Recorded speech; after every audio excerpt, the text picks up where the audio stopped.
Welcome, everyone. You are tuned in to the Xhale podcast, where your hosts Eric Strauss and Rodman Lees talk about anything and everything spearfishing, as well as getting into some off topics. So go ahead and get suited up because we're going to dive right into this episode. This episode is brought to you by the Xhale Spearfishing Store. Located here in Jupiter, Florida, they've got all the gear you need to get out on the water today. Also, check them out on their website, xhalespearfishing.com. All right, let's pop this back in. Let's just throw that back real quick. Look at that thing, man. That's a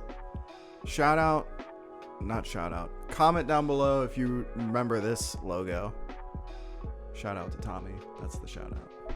Shout out Tommy for making that apparently 4 years ago. 5, man. It's 2021 now. Man, you got me. Sorry. Quick math. 2 plus 2. Welcome, everyone, to the Xhale podcast. I'm Eric Strauss. I'm here with Rodman Lees. As always, welcome back to another episode. Welcome, Rodman. Good evening. How are you now? I'm good now. It's a good day for hay. There you go. That's wheat. That's straw. Oh, man. Blowing it. Trying to reference some Letterkenny here, right? It's ryegrass season, hay. Man. They're going to say, no, it's straw. Straw bale. It's all right. Anyway, we're back yet again with another episode. It's kind of a freelance episode, a little bit. Just kind of winging it as we go. Oh, man, I got some ideas. We got ideas. Actually, I think what's going to end up happening is we're going to dive right into some sweet stuff. Got a big lineup on the wall behind you. I don't know if you can kind of see it. Go. Which is a pretty widespread lineup of spear guns. Some stuff you've probably never seen before over there.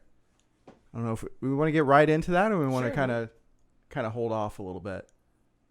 I mean, let's got a couple. What else you got to talk about? So we were messing around with those Wahana wetsuits. We both dive them, and I think that'd be cool to talk about. We were talking with Billy just a second ago. Yep. And he brought up an interesting point with it, which I think is like worth mentioning at least. And so I think I'll run through that because it's a cool wetsuit. Okay. Should I grab one to show the people? Yeah. Grab your one. Ooh, that one. Yeah. Okay.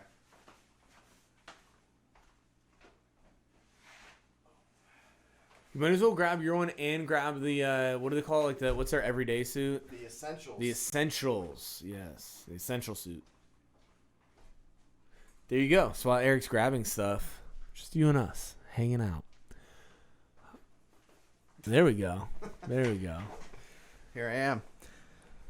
So yeah, I mean, I feel like wetsuits are one of those things in diving that, I mean, I think they do get talked about a decent amount, but I don't know. There's not like a ton of wetsuit information out there. I feel like you see like a couple popular brands pop up every now and then, and everybody kind of like rushes to get that brand, which is kind of how I felt about Wahana for when they first came out. But they've been on the market for a few years now, and I've been very happy diving their suits. But my point being, there's a lot of different factors that pull you into a wetsuit. Right? For sure, and and for better or for worse, it's a lot of little details that make a big difference. I think it's almost like the spear gun market, or at least maybe like the semi-custom spear gun market, where it's like, all right, you got like a 1x1 teak or mahogany block with a Neptonic sugar mech in it and an AR handle. Like there's only so many ways to skin that cat, but it's the little details that will make it from like yeah, man, like a dude that's competent with a router could make that in his garage versus like, oh no, like there was some serious thought put into this. This is a good gun. Yeah. And so it's the same thing with the wetsuits. They're going to be like 1.5, 3 mil, like locally, we're diving like 1.5s, 3 mils. Maybe you'll see like a 5 mil here or there. Sure. And they're all like, most of them, a lot of them are getting made in the same factory in China, and they're all getting made with the same, or they're using the rubber from the same company. Yeah. And so that's where I see a lot of differences. Like, do they cheap out on like the neoprene itself? Because there's like that What's that company? Yamamoto. Yamamoto. Thank Yeah. you, man. I was about to call it Yazbek, but that's a wetsuit company. manufacturer, Yeah. or a company. So Yamamoto makes different grades of neoprene, and the stronger it is, the less stretchy it is. Yep. And the stretchier it is, well, the more fragile it's going to be. And so where do you want to fall on that spectrum between like just it feels like you're wrapped in butter, it's amazing, to I'd like it to last like if I bump into sand, you know? Yeah. Yeah, and the way they grade them, and there are several different manufacturers of neoprene material itself. It's actually I learned a little bit about the manufacturing process. One thing that kind of blew my mind about how wetsuits themselves are made is when they make neoprene, they don't make like a sheet of neoprene, like the thickness of the wetsuit. They're not just whipping out like a 3 mil thick sheet. No, dude, it's like a slab of like a brick of neoprene that they then cut sheets off of the slab, which kind of blew my mind. I just didn't even process that was like an ability to do that. I thought it was cool because it's pretty amazing that they can consistently cut sheets off of it that are the same thickness, not just like one after another, but like through the same sheet. Because neoprene's a flexible material. Yeah. In my head, like as you try to cut it, It's gonna like it mushes a little bit. I imagine they're like hot wiring it. That's what I thought. You know, like, I don't know, but now that I'm thinking about that, it's not like you see like scorching on the wetsuit ever. Yeah, which then got me thinking, how do they get different surface finishes on it? I'd be very interested to know like how that all works. That's probably a little more than most people care about wetsuits, but it's important because there's, like I said to the start, there's so many factors that go into what makes a good wetsuit, and not only just a good wetsuit, just what wetsuit works for you for that particular situation. And we've talked about like with spear guns before, sometimes you need, one spear gun isn't always going to cut it. You need different spear guns for different situations, and that's definitely true with wetsuits, primarily with temperature. If you're diving a full 5 mil in the Bahamas, you're gonna have that's like actually dangerous. I know some guys. James Ferrara, I'm talking to you. 5 mil clown. Yeah, I'm just versus 1.5 top, in the middle of winter or out in Hawaii or somewhere, it can get cold. Even here it can get cold, and there's days where I wish I had I'll bring out the 3 mil and be chilly, or I'll grab the 1.5 thinking like, man, I can swing it today. Yeah. And not. So I'm going to go ahead. I'm going to take thickness out of, it's not a factor right now. I want to talk about a couple other features that I look for on a wetsuit. And in particular, I want to talk about these Wahana suits we have in front of us. Because like I said, I've become pretty fond of the suits themselves. Not just the company. As I've started the shop and I've gotten the ability to actually work with them like one-on-one from a supplier-buyer aspect. I've come to actually like the company a lot as well. But, what I want to talk about is the Essentials line. I know you asked me to bring this suit over. This is one of my personal suits that I've been diving. It's my 1.5 mil. That's like my Bahamas suit. So what'd you have with that thing? So I don't know if the camera is gonna get this. Okay. Maybe you got the mouse. Click it over to the action cam. The action cam. Nice. Boom.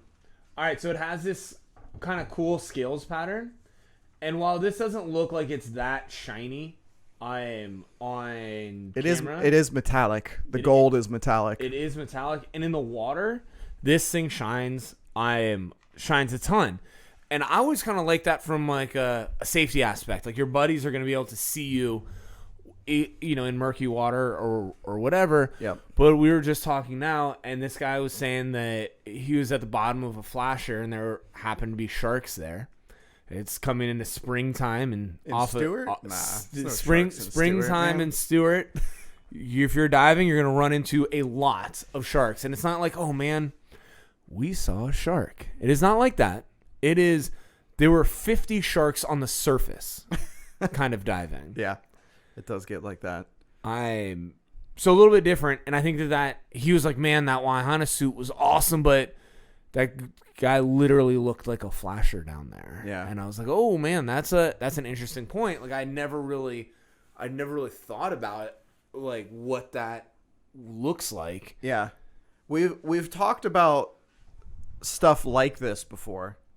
And what actually comes to my mind, I know we've talked about this in a far past episode of Xhale podcast, is putting flasher stickers on your fins and basically making your fins a shark magnet. And I think the most direct example is a story that I was telling on one of the episodes about having bright markings on a fin that the hammerhead sharks would follow. They would like key into the fins and be looking, because sharks key into like that high contrast stuff, you know, like a bright against I think dark. it's just like eye evolution. I think like human eyes. Yeah, that same yeah, thing. high contrast. Whether it's shiny or not, I'm sure the shiny is just like a boost to that. But yeah, they key into that stuff, so it's definitely a factor to think of.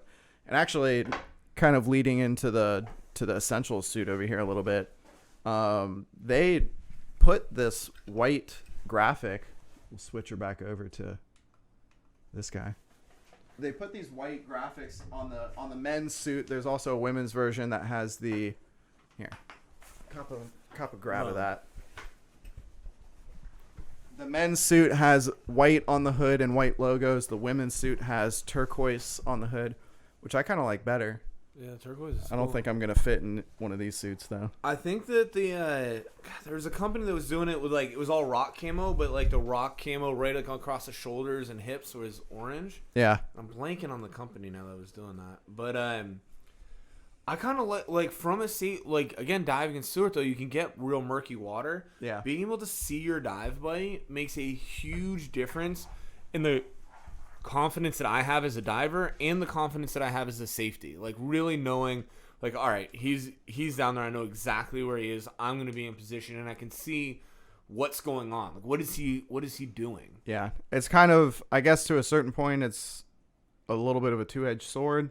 Yeah. From the shark aspect, it's definitely that little bit of high contrast, and white against black is as high contrast as it gets. So I mean, what I like about your head is it's not, well, one, it's like not a place you want to get bit. If you're gonna it's not a place you want to get bit. But it's not flapping around. It's not like having like some big hamburger helper gloves, you know, like big white gloves that you're constantly like moving around. And a lot of the time, like the way this is set up, I mean, it's on the back and the top of your head, right? So most of the time that's facing towards the surface, or at least I feel like at the critical time it's facing towards the surface. Yeah.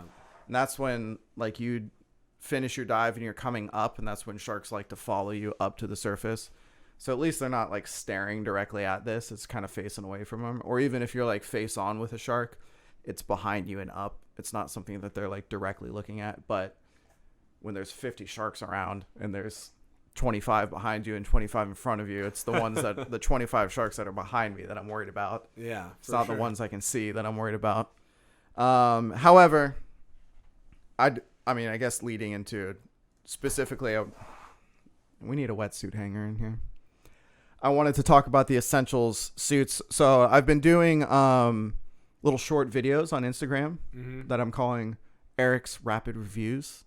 I like it, man. A rapid review. One, I'm a sucker for alliteration, but a rapid review is kind of what you want. Like, yeah, and it's more so just to kind of get people's attention and not lose people's attention in like a hour-long podcast. I'm the kind of guy though where it's like I want to look at like the fact sheet, like just tell me like bang bang bang, and it makes it easy to compare stuff for sure, and at least narrow it down, and then you can get into like, all right, well, how does the Wahana compare to the Rife? And once you have like two suits, you can really like dive into the nuance of it. Yeah. But I think the rapid reviews are great. I like them. Not only do I like the concept of it, I've been having a lot of fun making them. It's very easy because I can just do them by myself.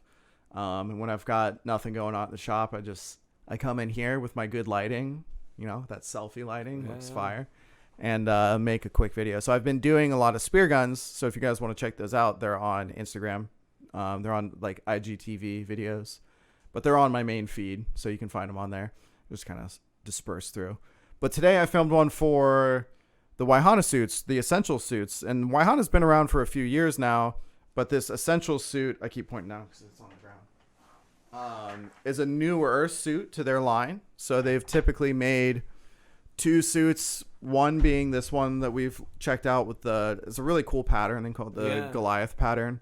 And then they have one called the Kajiki, which is like a blue camo. That's one I have. Yep, you do have that one. It's called the Kajiki. But yeah.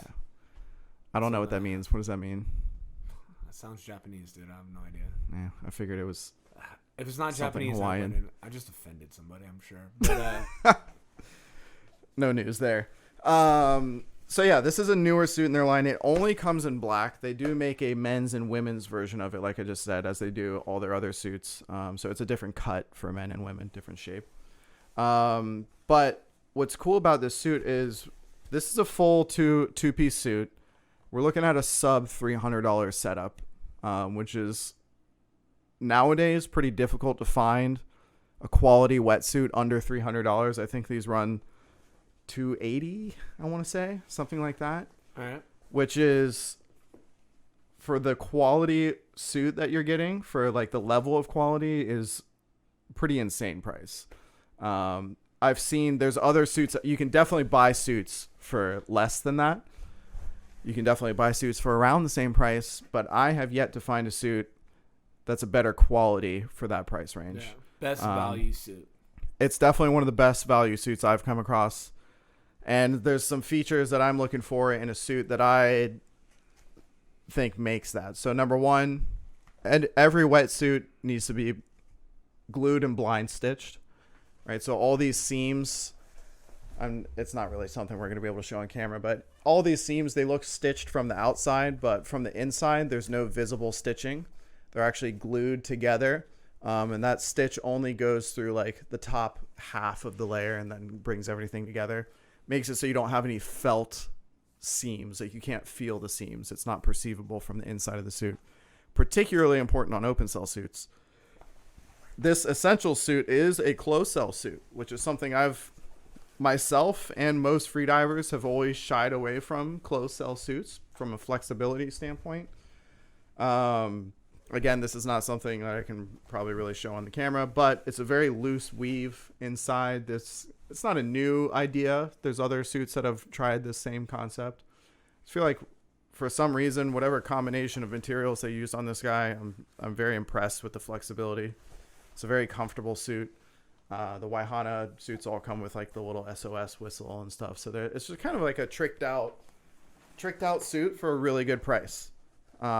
It's comfortable. It's very flexible. When I compare it to my other open cell suits, I personally can't tell a huge difference in like the flexibility comfort wise, which is saying something because I'm pretty picky about stuff. Yeah. I've been very impressed. So. Yeah, and so one thing that I'll say with open cell versus closed cell, well, closed cell is going to hold up a lot better, right? So when he's saying open cell versus closed cell, what that means is that on the outside, you have neoprene sandwiched, basically, between 2 layers of nylon. So, as you know, wetsuit, typical on the outside, has that Lycra. Yeah. On the inside of a closed cell suit is actually still similar deal. A Lycra fabric. So you can see on the inside, it's not an open cell foam like you would find on this guy. You just have that raw neoprene on the inside. And these actually have a coating on them, but you can see it's literally just a raw foam. So that's your big difference there. Half the fabric, twice the flexibility is what I've always said. Yeah. So I think that if you are a competition freediver and that any resistance at all is going to make a huge difference when you are pushing your limit to the max. If you are maxing out, that open cell is the way to go. And you do have to be a competition freediver to push yourself to the max. Unfortunately, no. Spearfishermen push themselves to the max and beyond the max all the time. So sometimes when you're on that like in the fray of your abilities, having that little bit of extra stretch will make a difference whether you need it or not. Yeah. If It's definitely more comfortable. Yeah. Open cell suits are definitely typically more comfortable because of the flexibility. Yeah. So, but with that, you get more fragility. Mm-hmm. And the fact that you have to use conditioner to get into them. Mm-hmm. So, or some sort of lubricant, basically, to get into it. Nine people out of 9 use hair conditioner to lube up their suit to get into it. Once you're in there, I can like turn my wrist inside of the suit, like without the suit bending or like twisting. Like I'm fully like like you can move. The suit stays in place, but you can move. yeah. And it makes a huge difference. You feel like you're just, especially in like a 1.5, it feels like you're wearing a rash guard. Like there's just no perceivable restriction to it. Yeah. Can you lube up a closed cell suit? Yeah, like you can do that. There's no law saying, hey, don't lube up especially if I see people like putting on their wetsuits and they're like a dry wetsuit and they're struggling to get into it.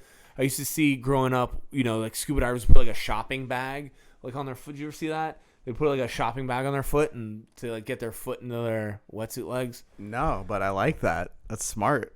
Yeah, I guess. But now you can do like hair conditioner and it's gonna stay that lubed up the entire time. So like but lubing up's kind of a pain in the butt, especially if you forget it or you ran out of it, and you thought you had more in your dive bag and you don't.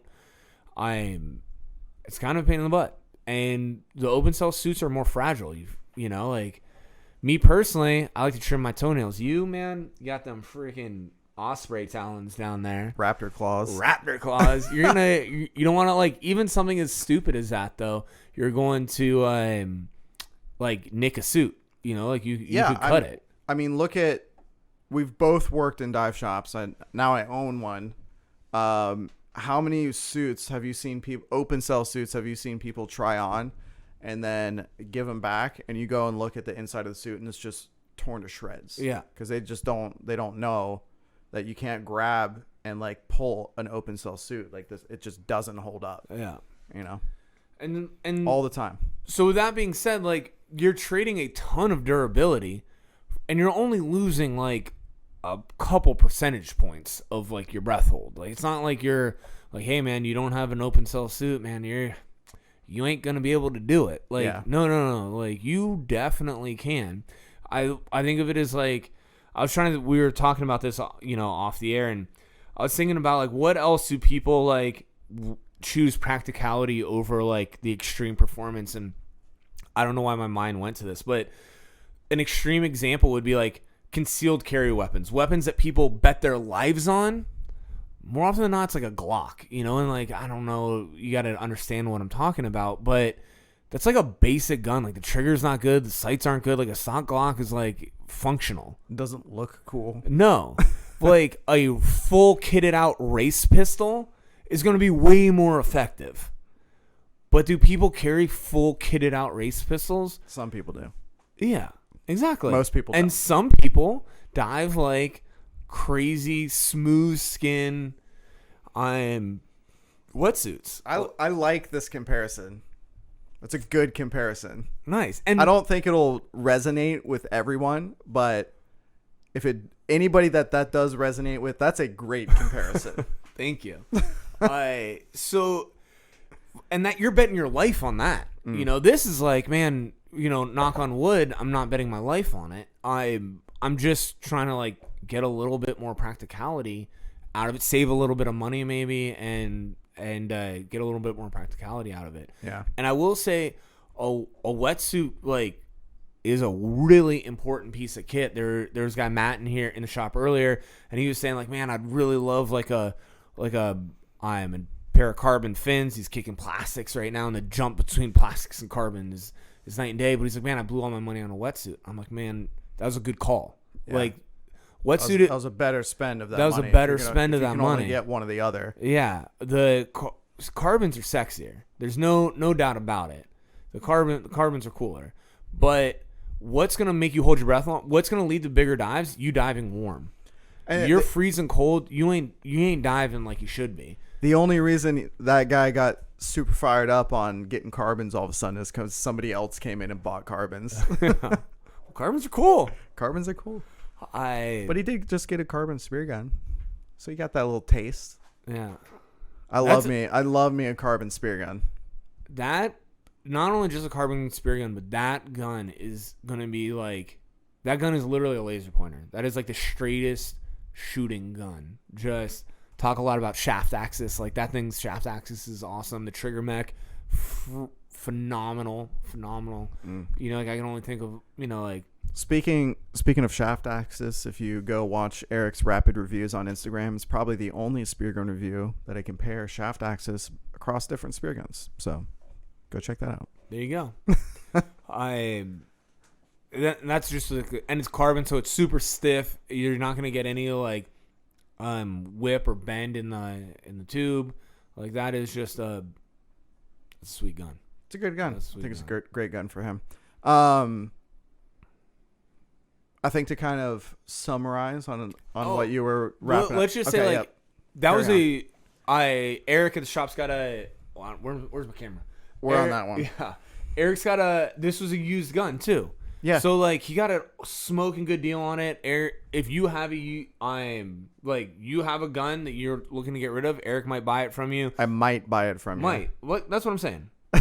Might. I have strict parameters. Yeah. Might.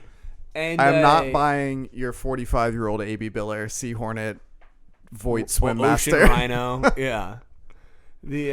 I'll buy anybody's Rob Allen's. There you go. And that guy got a killer deal. So if you're looking for a deal on a good gun, or you're looking to maybe get into a bigger gun, like the what's that Purple Heart rifle out there, the Marauder? The Marauder. All those gorgeous Marauders gun. are sick, dude. You're looking to get into a Marauder, step up your game from a Rob Allen, get into a Marauder. Yeah, trade in, trade up. Yeah, trade in, trade up.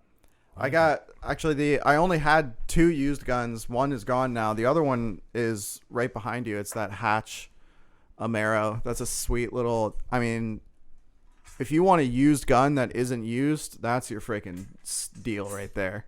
And we were just talking. Not to advertise. I don't know if the it made it on podcast too air or much. not, but when we were talking about guns that are like, hey man, they're all the same. What makes one better or not? Yeah.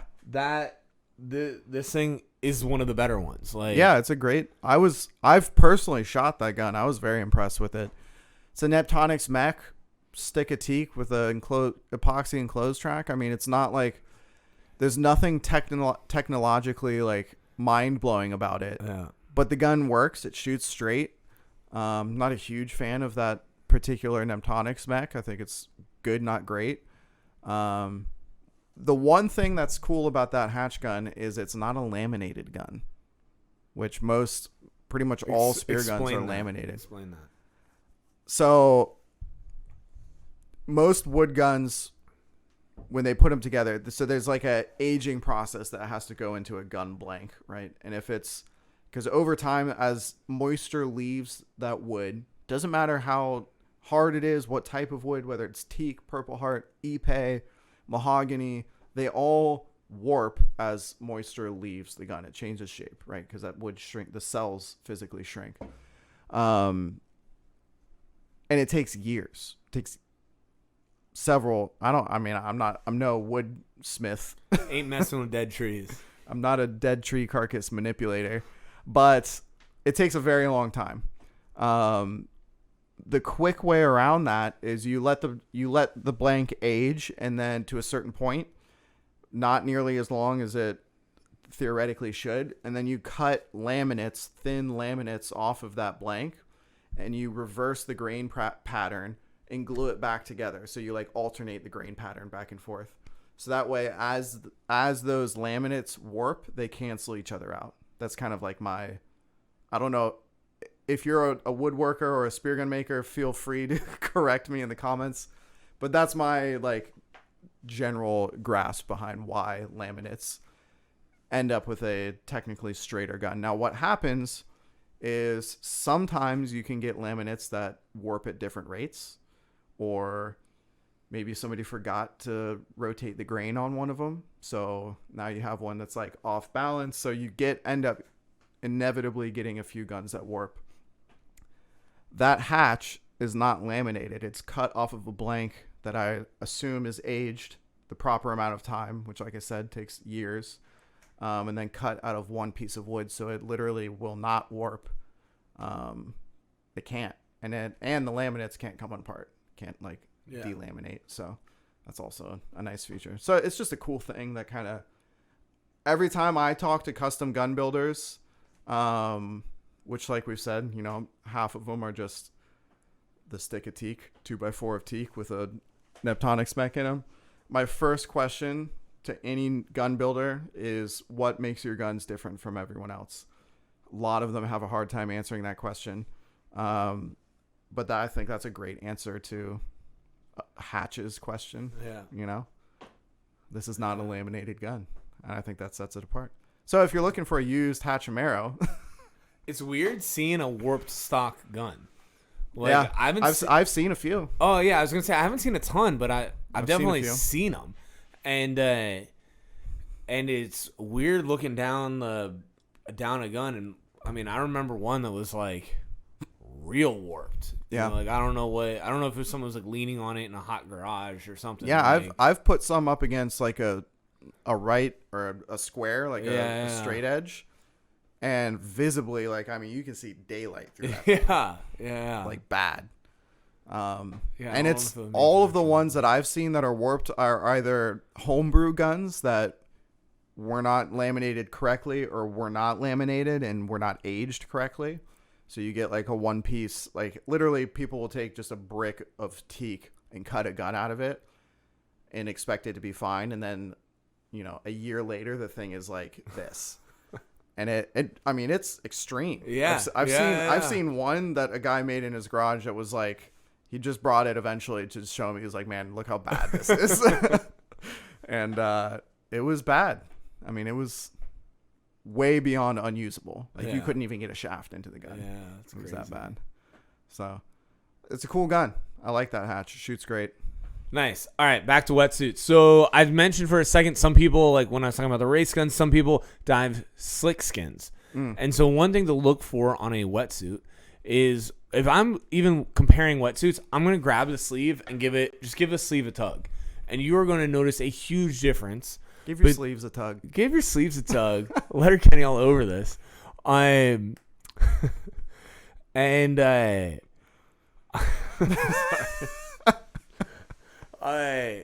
You can notice the difference between like a surf suit and like let's say a scuba suit, because that's really like the bottom end of the market, and a freedive suit. Surf suits have come a long way. Like Rip Curl, some people might consider them fighting words. Rip Curl makes a really nice, like an actually really nice wetsuit. Yeah. They're all one pieces, and so people get caught up on the 1 piece, 2 piece thing. I personally prefer a 2-piece wetsuit for a couple reasons. One, if something gets ripped, I rip a sleeve, I rip the knee out, something like that. I don't have to buy the whole suit over again. Not all of them. A little. Some you can only get full set, but that's a whole. That's true. That's true. Well, then you mismatch brands, and you just get yourself a pair of pants. You can make it happen. Yeah, you make it happen. I also like the versatility of like, hey man, I'm gonna wear 1.5 pants and my 3mm top. You know, I want warmth or just the top, warmth on the core, or just the top. I'm just gonna wear my 1.5 top in the Bahamas, and yeah, the water's warm, but if I'm not there with the wife and kids, you know, I'm there with the boys and we're diving, like we're literally diving all day, towing, diving. You are in the water. I'll still get cold by the end of the day. Like having that 1.5 top definitely makes a difference. Sometimes I'll even throw the hood up, or I'll throw a rash guard with a hood on it just to keep the sun off. I really like the versatility of a 2mm suit, and you can be warmer with less material, and no matter what kind of Yamamoto 43, whatever you got, the narrower to the dynamic, like thinner it's going to be, the warmer, the more stretchy it's going to be. Yeah. So 1.5 even with like a bunk suit, is going to be stretchier than a good 3 mil. For sure. Actually, man, there are some bad wetsuits out there. So like, there are some really bad wetsuits. Man, I had a buddy get this photorealistic suit, and it was like, so it's like Realtree, but for diving. And I know exactly what suit it is. Yeah, and I've owned one. Yeah, I still own one. I got a pair of pants right there. I'm looking at it. You see it?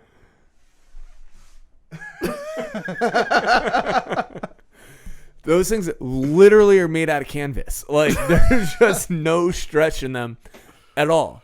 Like, not even like I have like khaki pants that have as much stretch as those do. And so there's some. I liked that suit. There's some bad suits. I mean, I think me and that suit have been through some things. I think the idea of photorealistic Mostly camo probably isn't effective, but I think it'd be cool. Like, people are like the Wahana. What did you say the blue camo was called? Kajiki. That word. I'm like, that looks cool. And like, if they came out with like, if Wahana teamed up with Realtree and came out with like Bottomland camo, or like some like random, like, what's the duck hunting one? There's like, it's like something. I want blades. an FL camo. I want the Palmetto FL camo wetsuit. Dude, I'd be all over that, because I don't think it really matters that much. I think if you have like a pattern on there at all, I think at best, if you're doing a speedo and you're laying on the bottom, which in Florida, that's just not my style of diving because we have so much current. Yeah. Our version of a speedo is like getting close to the bottom and doing 6 knots across the bottom. Yeah, exactly. So it doesn't really matter that much to me. Like, my gun is like bunch of neon colors. I would geek, and when they buy wetsuits like wholesale, they'll put other neoprene in there, and so like clearly they're like packing it with like waders neoprene, and it comes out like a big hunk of camo in there, so it's all coming from the same factory. I've got a few of those in the back. I use them for things. Yeah, sometimes koozie them up, glue them together, and turn them into a koozie. Yeah, I think that would just whatever. I'm geeking out now, but it would be fun. Speaking of koozies, so I think that the Wahana is an awesome suit. I don't think that open cell, closed cell is really a deal breaker. You just have to know know what you're looking for, man. Don't be. Got me some new koozies from the nice FL spearfishing tournament. Got that Seymour mapping, which, dude, Seymour mapping is freaking sweet. But until they sponsor me, I'm gonna bribe them, right? Blackmail them, maybe right now. I prefer Seymour butts. So Seymour mapping, if you guys don't know about it, it's like basically photorealistic pictures of the bottom. It's insane. It was all done by the Coast Guard, so they took Coast Guard maps and made a GPS over it. You can go on the Coast Guard website and find these maps, and it takes a little hunting, but you can find them. And then I was going through, and I have a handheld GPS. I'm the Garmin Montana. It's pretty sweet. But you can take pictures on it. On my version you can. There's another version you can't. Which, you know how many pictures I've taken with it? One. But probably one, just to see it. But I'm sure there's a picture of Luke, a selfie of Luke. Yeah, straight up his nose. So the picture thing, I think, is stupid. But I'll go on there and like just look at it on the Coast Guard website, and then put it on my handheld GPS. And that is a awesome way to kind of get around Seymour mapping. Is it as cool as having Seymour mapping on your boat? No. But it's about a couple $1,000. I've used Seymour mapping. Shout out to the homie Nick, has Seymour map on his boat. And when you're actually why weren't we using it when we were diving on his boat? Because we're in Jupiter. You don't need it. What, you're going to find all 3 spots in Jupiter that you can dive on? Nah. But we have used it a couple times. And for somewhere where, like here, where there is 3 spots, and it's like just a ledge that runs the whole length of the city, you can find the better parts of the ledge. I mean, it's definitely like a really cool visual representation of what you're actually diving. So that's what I use it for. Like, is really going through and being like, all right, no, like there's like a little cul-de-sac looking area of the reef. I bet you that if I was the fish, that's where I'd hold up. Yeah. Are we done with wetsuits?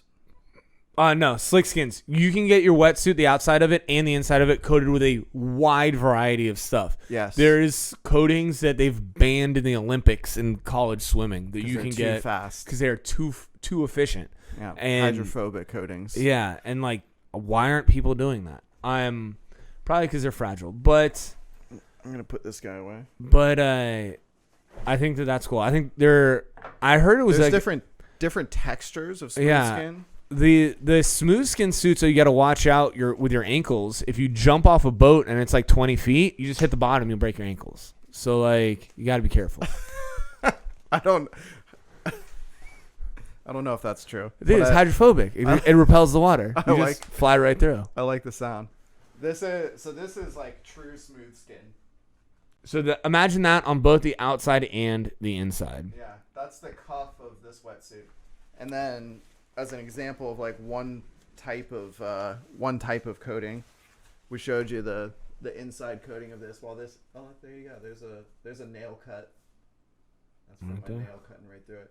But that's like a slick coating, right? So it makes it easier to put the suit on. And then actually this one has this is another smooth skin type material, but it's a little bit like more matte finish than the other one. It's actually, the other one's kind of glossy. Was that on the, what do you call it, the essential suit? That's the cuffs on the essential suit. Oh, the essential suit has sealed cuffs? It has sealed cuffs, man. Dude, I'm sold on that essential suit. It's a great suit. And having open cell cuffs, because that's really where it matters the most, because that seals that water in. Yeah. So it doesn't flush as much. Yeah. That's nice. It's a great suit. And that's kind of what I was trying to wrap up on the wetsuits with, is that particular suit, the Wahana Essentials. Nice. It's their newer suit out. 40 minutes into saying, hey, Wahana has a cool suit. Yeah. Well, that's how these things go, man. It's the Xhale podcast. But it's probably the best spearfishing suit you can get your hands on right now, or scoot. Either way. And in my opinion, I mean, the versatility of the ease of using a closed cell suit is pretty hard to beat for the spearfishing world. Are there applications for open cell? Absolutely. Do I like open cell? Definitely.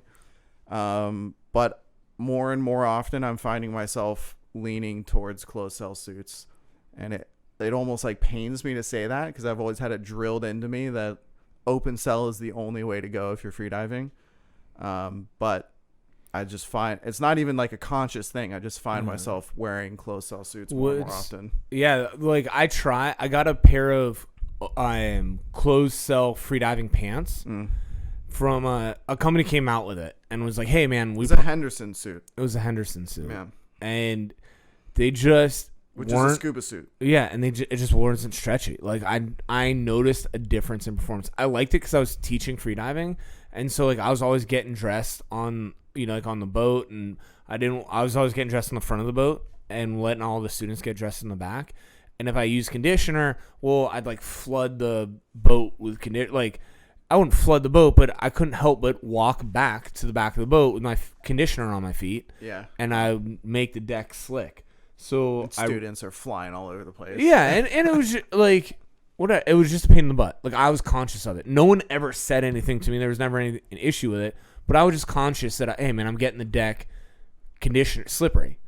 And so I got the closed cell pants. And man, I noticed the performance, but they weren't nearly as stretchy as that Wahana closed cell. So if you give it the old tug test, man, grab it. If you're comparing them, you will notice a difference if you pull on the sleeve between historically closed cell suits and historically open cell suits. That Wahana there's definitely a difference. And if you can feel it just pulling on it, you're gonna feel it diving it. Yeah. Boom. You know what that is? So only because you've explained it to me. First, I'm going to put one up there. I guess you can't really see that. Let me give you a quick shot of that. Boom. If you know what this is, leave a comment, because I'd be very impressed if anybody knows what this is. But you're about to find out right now. This is a pretty cool. We're gonna get into a little bit of spearfishing history now. There you go. A little bit. This is kind of my newest hobby. Look at that thing, man. You got it. You got this under control. Look at that. Is a. I mean, I like the foregrip on it. It's very, very tactical. And it is tactical. And the built-in reel, like just. Dude, how sick is that? You don't find. When have you ever seen a spear gun with a built-in reel on it? Yeah. Besides right here. Look at that. So the safety reel capacity, 50 feet. There you go, dude. Not a 50 meter, 50 foot. Yeah. Look at that line too. Yeah, man. Dude. You could rope. That's not line. That's rope. If you put Aussie line on it, it might hold 50 meters. Yeah. So kind of my newest hobby. I guess I've never been much of a collector, aside from a handful of things, but I wanted to start collecting something. I wanted to build a collection. So I figured I'm going to collect antique spear guns, and it got me really interested in like the history of spearfishing, and particularly obviously the old spear guns of yesteryear. So this was the first antique gun that I picked up. This was the first one I had in my collection. I actually saw it. I knew about this particular gun long before I bought it. This is something my dad always used to kind of like bark about, you know, when we were talking about spearfishing. So I learned how to spearfish on my dad's old spear gun, which was a aluminum Voight Swim Master, which is like the precursor to a JBL spear gun. And he'd pull that thing out and be like, man, when I was your age, I always wanted one of these SMG spear guns, dude. They made a quad barrel SMG spear gun. That thing shot four shafts out at one time if you wanted it to, and it used gunpowder to shoot the shafts out. And that always resonated with me. Like, can you imagine a spear gun that launched a shaft out with a freaking gunpowder cartridge? And one day I was at a flea market and I saw this thing, and I was like, that's a freaking SMG spear gun. That's the spear gun my dad was always talking about and bragging about how cool they were, that he had like a magazine article or like an advertisement cut out of it that he would like look at, and like his friends would all oogle over. So I mentally noted it, figuring nobody in the world would ever have the sense to pay the ridiculous price for this unusable piece of dive equipment. And probably a year later, I went back to that place and I bought it. And I'm so happy that I bought it, because this thing is so cool. And so what I was saying before, this is not a band-driven spear gun. It doesn't use elastic bands. It's not a pneumatic gun. It doesn't use like air pressure. I guess kind of in a way. But also not really. Pneumatic guns don't push air out of the gun. It pushes a piston. And this literally just it's like it blasts the shaft out with gunpowder. So these little things that I asked if anybody knew what they were, or if you knew what they were. This is the cartridge that powers the spear gun. They don't make these anymore. I have 5 of them. One of them is like new condition. It looks perfect, and I think that's the one to shoot. But what this is a proprietary piece of plastic with a 22 Ramset cartridge in the back. So it's a 22 blank, and it's the blanks that they use in nail guns, 22 powered nail guns. I don't know if you've ever seen those. I think they use them for roofing or maybe framing. Yeah, and for like driving and stuff into concrete. Yeah. So it's a very powerful nail gun. Yeah. And it's a 22 blank. So this one, you probably can't see it from that angle, but for me, with the light coming through it, you can actually see like where the 22 cartridge is in there. It's not a big one. It's like a 22 short. And they have different versions. This is the orange one. We looked at the yellow one. there. Are they different? They are different. So there's different colors and there's different lengths, and there's each one is a different power. So there's different power RAM set cartridges that you can get, and you use the different colors to like distinguish between them. This one's like a solid color. I feel like it's just full of water or something, but you can put 2 of them on the back of the gun. This is my favorite part. This thing's like, it's like loading a breech load muzzle loader gun. It is a muzzle loader. It pretty much is. So yeah, you can see it on there. So this thing slides up, rotates over, and it reveals this little breech hole where you then take your cartridge, you load it in there, and close it, and you now have a ready to shoot spear gun. You cock the little hammer back, pull the trigger, and it fires off the 22, blows the shaft out the front. And that's like the length of the gun right there. That's it. It's got, see, like, I like the little front sight, dude. It's got the front sight. It's got like a muzzle brake cut into it for a little bit of gas coming out the side. But yeah, you got the little peep sight on the front. Man, this thing is. So this is, to give a little backstory on it. It's a gun that was made in New Zealand. It was actually marketed under the Johnson Spear Gun. I think this one is a Johnson. I don't know if this one is a Johnson, but it's called the Johnson Submarine Gun. It was made in New Zealand. I believe this one is from mid 70s. Yeah. So I always thought it was just like they just straight SMG, just a copy of the submachine gun. No, it says it right there. Patent pending, New Zealand made. I wonder if they ever submarine gun.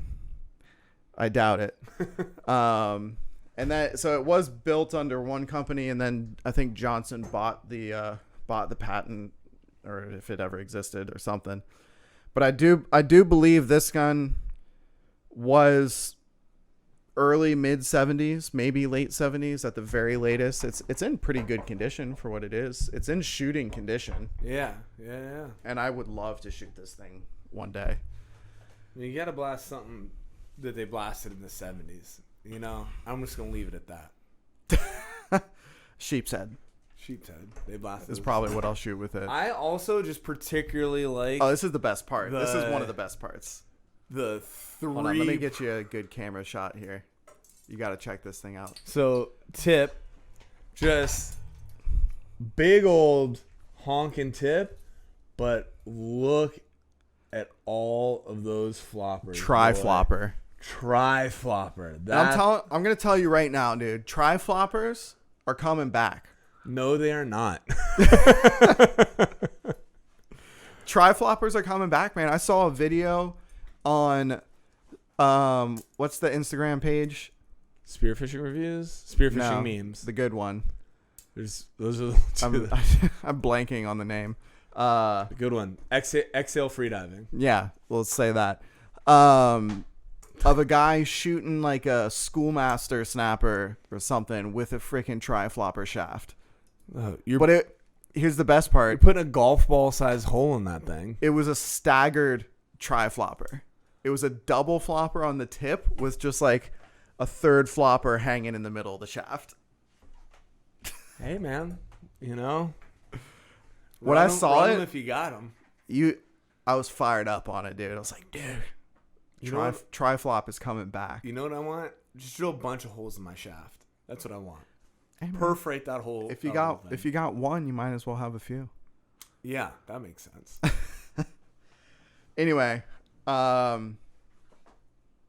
The SMG. We got a couple antique spear guns, so we'll throw one in at the end of every podcast. Yeah. Well, until we run out, which will be like on tomorrow's podcast. We've got another one behind you. We'll save that one for another day. That one's also really cool. That one is really cool. And then Rodman has one that he's gonna bring, well. which is I know. I always forget. Like top tier antique spear gun.